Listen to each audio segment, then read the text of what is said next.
Bonjour, bonjour. Et voilà, on se retrouve encore. Je suis contente de vous retrouver. J'espère que vous allez bien, que tout se passe bien pour vous. On arrive petit à petit au printemps et ça nous fait du bien parce que l'hiver, voilà, il fait froid. Et donc on languit qu'il fasse beau et qu'il fasse chaud et qu'on soit enfin un peu dans les beaux jours. Bon, déjà les jours grandissent, c'est bien.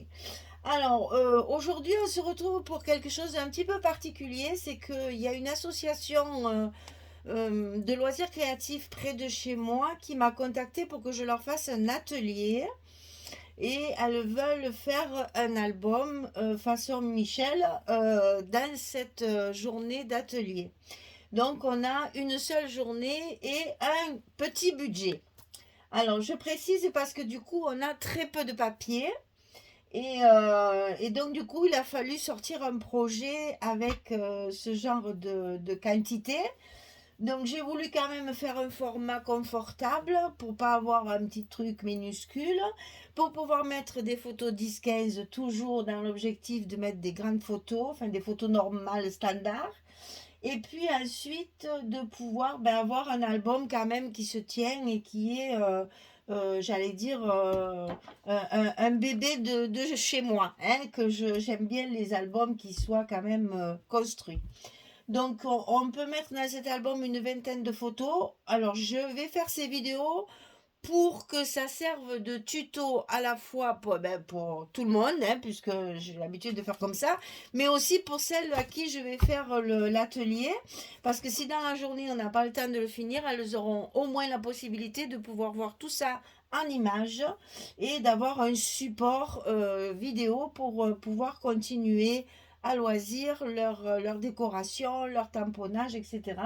Donc on va le faire comme je vais le faire en tuto comme d'habitude, mais ça sera plus rapide, c'est-à-dire que je me suis beaucoup avancée pour avoir un minimum de choses à faire en vidéo pour que ça aille plus vite. Je vais déjà vous présenter la collection. Donc on va travailler avec une collection de Ciao Bella qui s'appelle Notre Vie, que vous connaissez. Hein. Donc on va avoir une collection 2020 et la moitié d'une collection A4 pour une personne. Elles vont avoir ça, la moitié de ça. Donc, je me suis débrouillée de partager les images, etc. 5 feuilles de papier uni couleur beige. Un petit sachet avec plein d'embellissements, des petites fleurs, une pince. Vous allez voir ça dans l'album, comme ça vous le reverrez. Un petit embellissement en bois à customiser. Et on va travailler sur du papier chocolat. La structure sera en chocolat. Voilà, donc elles vont avoir tout ça pour faire cet album. Donc je vous le montre. Alors je vous dis, c'est un peu différent. Vous allez découvrir la couverture en premier, chose que je ne fais jamais. Mais là, on marche à l'envers. Donc voilà, ici la couverture avant. Avec donc cette image que j'adore, c'est celle que je préfère. C'est toujours celle que je préfère que je mets en couverture. Avec une partie des petites fleurs embellissement petit pistil et comment on appelle ça, l'embellissement en bois que j'ai embossé à chaud. Je voudrais vous faire voir. Voilà, vous voyez, ça fait, c'est Bordeaux, mais ça fait des reflets dorés en fait. Et nous sommes à Paris, il fallait du luxe, n'est-ce pas? Donc j'ai essayé de faire quand même quelque chose de classe et de joli. Sur la tranche, j'y ai mis une dentelle, comme j'aime bien me faire, c'est-à-dire dos à dos. Il y en a une ici et une là qui recouvrent toute ma tranche puisque nous n'aurons plus de papier pour recouvrir la tranche. Donc ça habille ma tranche et le chocolat fait ressortir la dentelle écrue.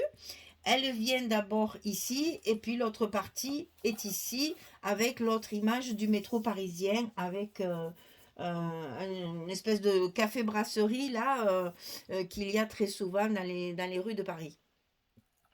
Et pour une fois, tout est écrit en français. Alors là, ciao Bella, merci, parce que c'est fort rare, et donc on apprécie d'autant.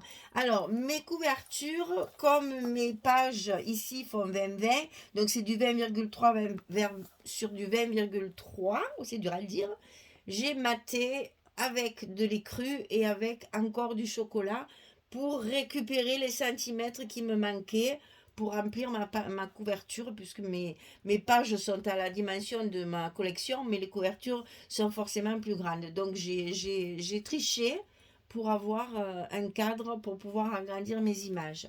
À l'intérieur, on va se retrouver, alors il sera fermé par un ruban, donc j'ai gardé le ton marron puisque c'est la dominante de mon album, puisque les pages de structure sont en marron, et puis j'ai beaucoup travaillé les cartes, les matages des images et tout ça, donc j'ai gardé un ruban assorti.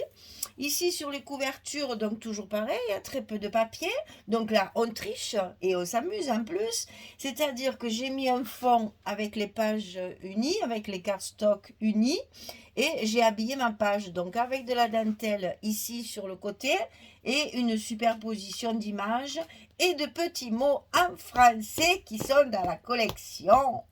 Là, on est content. Pour une fois, tout est écrit en français. Donc ici, petite composition. J'ai fait la même chose sur la couverture arrière. Voilà. Donc ici, vous avez la même chose sur la feuille unie, une composition de cartes matées de la collection, ou A4 ou 20-20, puisqu'il y a des images dans les deux collections. Et ici, donc pareil, j'ai mis de l'uni. Et dans mes chutes de papier, j'ai fait mes petites décorations de tranches. Et dans les embellissements, on a une jolie petite pince dorée, je l'adore. Et là, j'ai mis donc comme un bijou de tranche.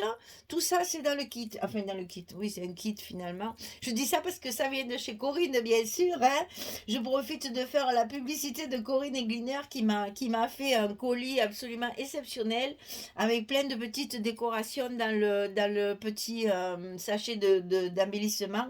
Donc, ben, évidemment, je m'en suis servi. Donc, ici, on a un petit pompon, une petite feuille comme ceci. Il y a deux petites étiquettes qui sont absolument magnifiques. Je les ai évidemment un peu complétées puisqu'on peut y tamponner dessus. Moi, j'ai mis des petites demi-perles de chaque côté pour faire illusion. J'ai pendu ça sur des chaînettes et sur un anneau. Je l'ai pendu à ma petite pince dorée qui est dans le sachet. Ceci, je le mets donc dans le bon sens, s'il vous plaît, en haut comme ceci sur ma tranche. On baisse les parties qui se baissent et ça nous fait un joli petit bijou de tranche qui complète bien notre jolie collection. Voilà. Et au moins c'est amovible, on peut très bien l'enlever pour regarder les photos si ça dérange et si ça gêne. Alors, je vais préparer tout ce qu'il faut que je prépare et je reviens vers vous pour les dimensions. À tout de suite. Alors, pour cet album, on va commencer par les cartons de couverture ici, de chaque côté. Ils sont donc de 22 sur 23 cm.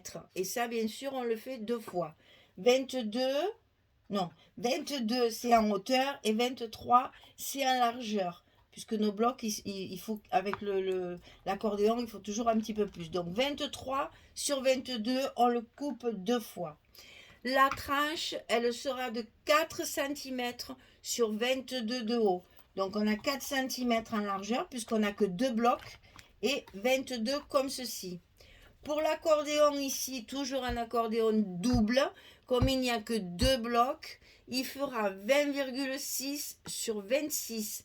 20,6 ça va être la hauteur de nos pages et de nos blocs et 26 pour pouvoir faire nos deux petites montagnes.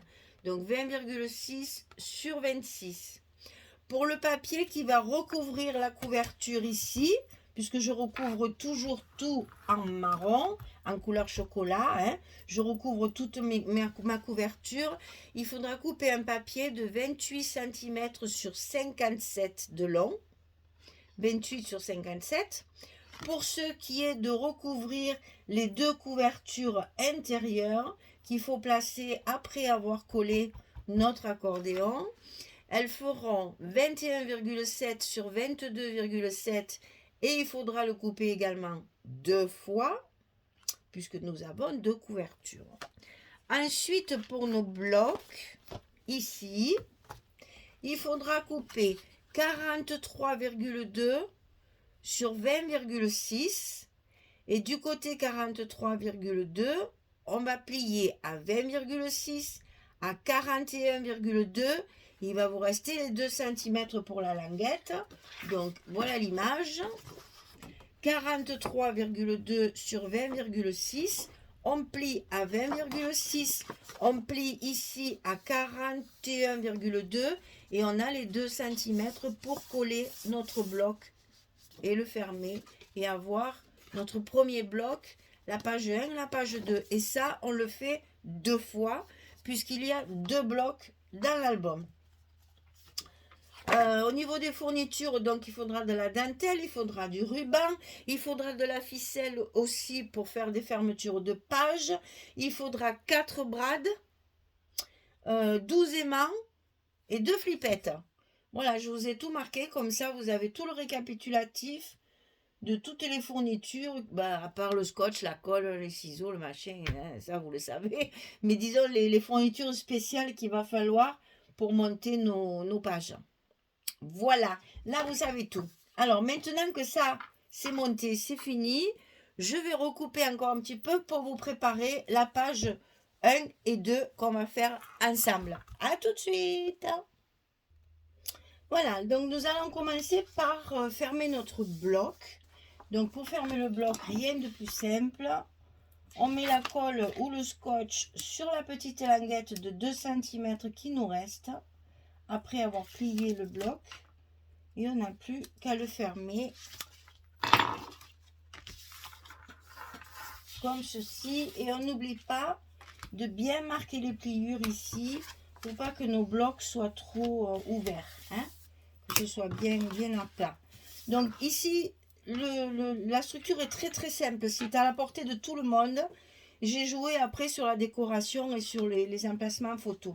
Donc ici, il va falloir couper 2 fois parce que c'est les 2 mêmes.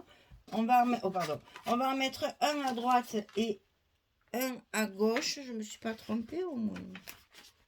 Mais bien sûr que si. C'est pas ça, c'était la page numéro 2, Michel. N'importe quoi je fais. Bon, je reviens. Je reviens, pardon. Bon, alors maintenant que j'ai repris mes esprits, n'est-ce pas, c'est bien la page numéro 1 que nous allons faire tout de suite. On fera la 2 après, mais comme c'est les deux mêmes, c'est vrai que c'est en voyant les papiers que ça m'a fait tilt. Alors, il va vous falloir couper 2 fois 14 cm sur 20,6. Et sur le côté 14 cm, on va plier à 11,5 et à 12. On va faire un gousset d'un demi-centimètre. Les petits goussets, ils servent à donner de l'aisance derrière pour pouvoir justement mettre plusieurs photos, plusieurs épaisseurs et pour pas que la feuille gondole comme ceci. Hein, pour pas que ça fasse le ventre. Donc on prévoit des petits goussets d'aisance. C'est comme à la couture, c'est pareil. Pour justement augmenter le volume de la page. Donc sur le côté 14, on plie à 11,5 et à 12. Et on obtient ceci. Et ça, on va le faire 2 fois. Une fois à droite, une fois à droite, une fois à gauche. Et ça, on le met, j'ai encore trompé les côtés, c'est pas grave. Et ça, on le met dans l'enveloppe, à l'intérieur de la pliure, le long du premier pli. Comme ceci. Voilà, alors moi je travaille avec le scotch. Si vous voulez travailler avec la colle, il n'y a pas de souci. Et on va faire la même chose de l'autre côté. On va placer notre petit rabat à l'intérieur de l'enveloppe, le long, hop, il a glissé, à l'intérieur de l'enveloppe, le long de la première pliure du gousset. Voilà. Et on obtient nos 2 portes comme ceci.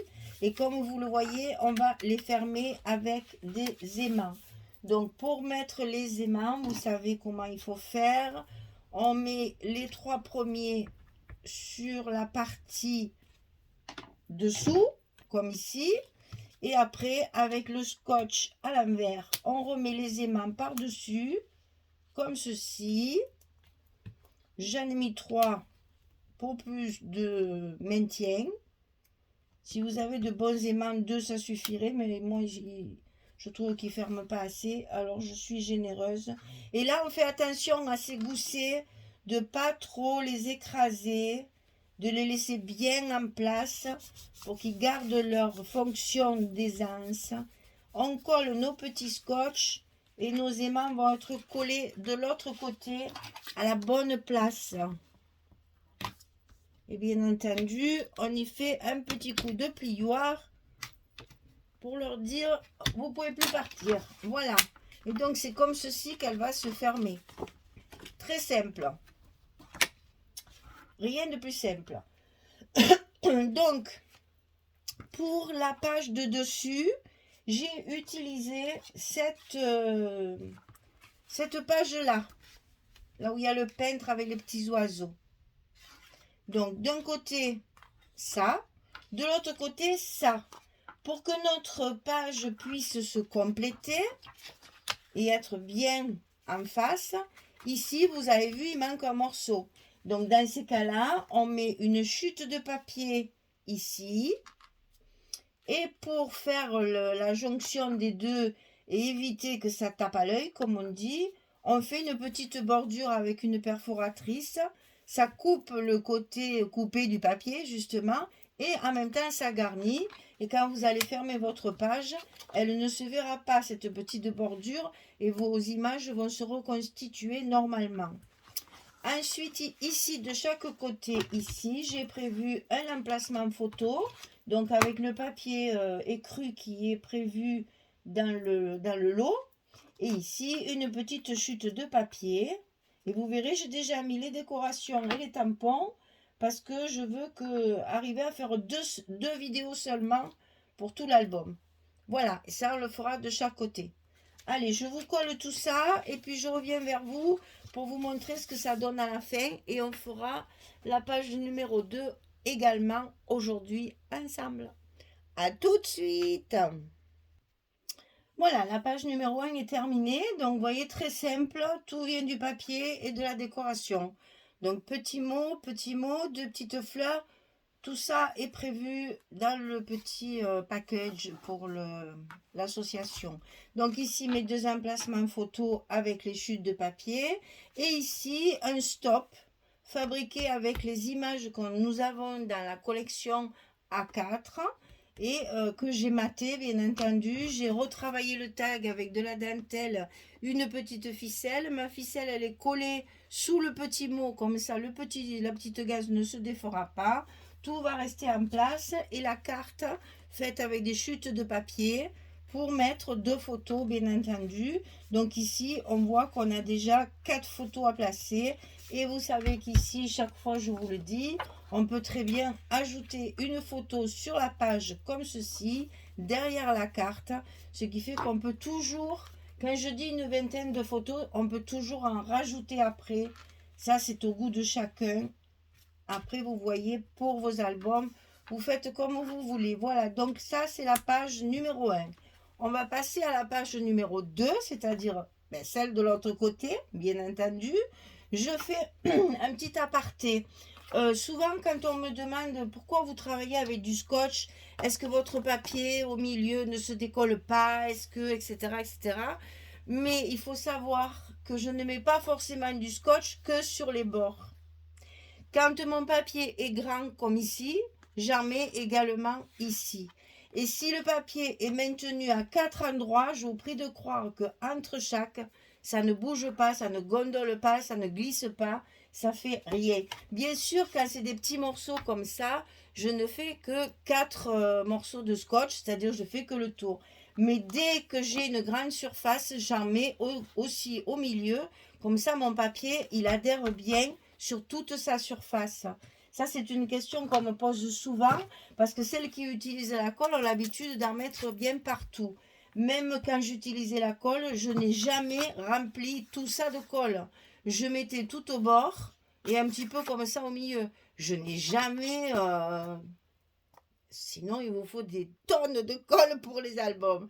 Donc, c'est vrai que moi, je n'ai jamais fait ça avec la colle. Par contre, depuis que je travaille avec le scotch, j'oublie pas de maintenir le milieu pour pas que mon papier se soulève, bien entendu. Donc ça, c'est prévu pour les grands formats, dès que j'ai un format un peu plus grand.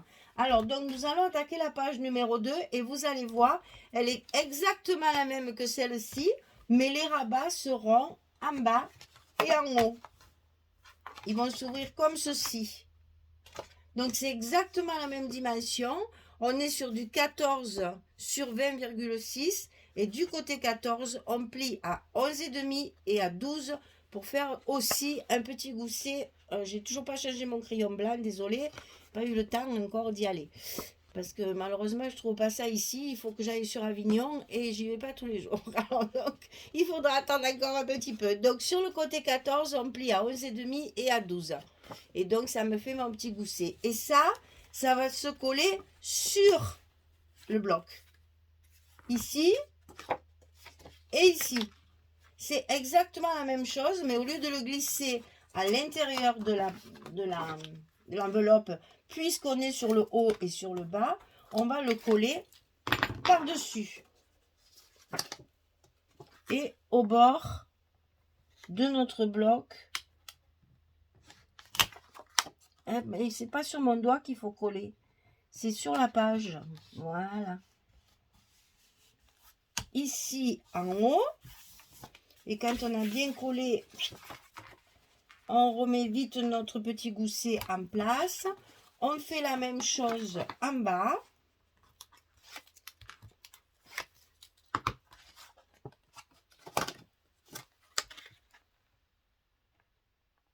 On prend son temps pour le mettre bien en place sur le bord. Voilà. On n'oublie pas toujours un petit coup de plioir et on remet en place notre petit gousset. Et donc, on a nos ouvertures en haut et en bas. Et on va pouvoir faire la même façon de coller nos aimants sur l'autre page. En mettant bien entendu nos aimants à l'envers, nos scotch à l'envers et les aimants à leur place. Ah, la main gauche, c'est pas possible, je suis nulle. Et on va tout remettre bien en place et bien droit pour ne pas gêner les petits goussets. On appuie bien sur nos scotch et voilà, nos scotch sont collés en face pour la fermeture. Donc on n'a plus qu'à fermer. Voilà, donc je fais pareil, je mets tous mes papiers et je reviens vers vous pour vous montrer les espaces photos et les petites décorations que j'ai mis en place. Vous voyez comme là j'ai encore fait un stop avec 3 images que je mate à chaque fois et que je colle ensemble une fois maté. Ensuite mes petites étiquettes ici pareil, je tamponne, je détourne, j'ancre. Ah oui c'est vrai, je vous ai pas dit, j'ai tout ancré avec la Vintage Photo. Que ce soit la Ink ou la Oxide, c'est pareil. On fait Vintage Photo. Et j'ai ancré donc ma petite étiquette et je l'ai collée, matée sur du chocolat aussi et recoupée aussi. Donc rien que là, il y a déjà beaucoup de travail, vous voyez. Donc une fois que ça c'est fait, je mets ma carte. Et quand ma carte est placée, je colle évidemment tout le reste pour que ma carte soit bien maintenue. C'est ce qu'on appelle un stop. Voilà. Donc ça, c'est pour ici. Ici, il y a des emplacements photos, comme l'autre côté, mais en paysage cette fois, avec une chute de papier. En bas, pareil. Et le dessus, pareil. L'image va se reconstituer d'elle-même, toujours de la même façon que de l'autre côté. Hop, non, à l'endroit, c'est mieux. Voilà, et on reconstitue notre page. Allez, je colle tout ça et je reviens vers vous dès que c'est terminé pour vous montrer ce que ça donne. À tout de suite. Voilà, la page numéro 2 est terminée. On va vite, vite, vite pour que justement je ne fasse que 2 vidéos pour que les filles de l'atelier puissent voir rapidement ce qu'elles n'ont pas pu faire ou ce qu'elles ont raté lors du jour de notre atelier. Alors voilà, ces petits riens qui font tout, hein, une bonne terrasse de café, un petit café, des croissants, le journal, que demande le peuple dans une brasserie à Paris. Ça franchement, Je pense que c'est vacances. Alors ici en haut, donc on a l'emplacement photo, le petit mot, la petite image pour décorer. Ici pareil le petit mot et ici notre stop avec la carte à l'intérieur pour pouvoir y loger les photos. Donc là vous voyez on a encore la possibilité de mettre 4 à 5 photos sur la même page. On peut très bien mettre une photo et après en mettre 2 ici sur la carte. Parce que là, ça vous permet de mettre les photos aussi bien en paysage qu'en portrait. C'est l'avantage des cartes amovibles, c'est qu'on peut choisir le sens de notre photo. Voilà. Eh bien, page numéro 1, page numéro 2, premier bloc terminé. On va pouvoir le mettre en place dans notre album, sur notre reliure accordéon. Et ensuite, fermer ici la partie ouverte. Parce que moi, je ne mets pas de carte à l'intérieur. Surtout là, il n'y a plus de papier. Hein. Donc, il n'y a pas de possibilité. Allez, merci beaucoup. À très très bientôt pour la suite, pour le deuxième bloc de ce petit album. Je vous rappelle, c'est la collection Notre Vie de Ciao Bella. Hein, et c'est fait pour un atelier d'une association près de chez moi. Voilà. Allez, merci les filles. À très très bientôt. Au revoir tout le monde.